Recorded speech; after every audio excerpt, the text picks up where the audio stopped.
কি জাদু লাড্ডু ও খাস্তাতে?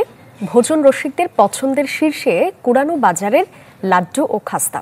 বলছি জয়পুরহাটের আক্কেলপুর উপজেলার আউয়ালগাড়ি কুড়ানো বাজারের বেলালের তৈরি লাড্ডু ও খাস্তার কথা। এই লাড্ডু ও খাস্তার জনপ্রিয়তা ছড়িয়ে পড়েছে জেলার গণ্ডি পেরিয়ে পুরো দেশে।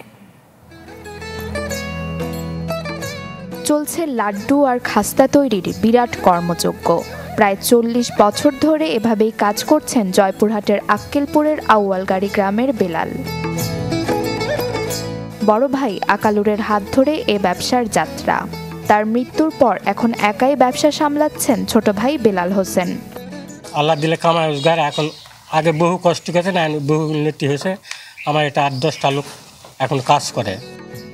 এই লাড্ডু ও খাস্তার জনপ্রিয়তা ছড়িয়ে পড়েছে জেলার গণ্ডি পেরিয়ে পুরো দেশে। দূর দূরান্ত থেকে ছুটে আসেন বহু ভোজন রসিক। প্রতিদিন প্রায় ৮-১০ মণ লাড্ডু ও ১২ মণ খাস্তা বিক্রি হয়। লাড্ডু, খুরমা, খাস্তা অনেক সুস্বাদু। অন্য কোথাও এরকম খায়ে টেস্ট পাওয়া যায় না। অনেক জায়গাতে কিনে পাঠাই আমরা, আত্মীয় স্বজনের বাসায় গেলে আমরা এই লাড্ডুটা নিয়ে যাই। মাসে প্রায় লাখ টাকা আয় বেলালের।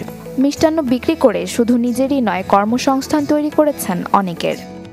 আমার বাড়িতে এবং লাড্ডু বানানোর জন্যে অনেক মা বোনেরা আসে, তারা লাড্ডু বানায়। বসে থাকেন এখানে, আসার সময় কাটায়, বানায়, খুব ভালো লাগে।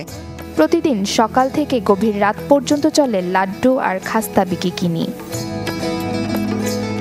Desk report, channel 24।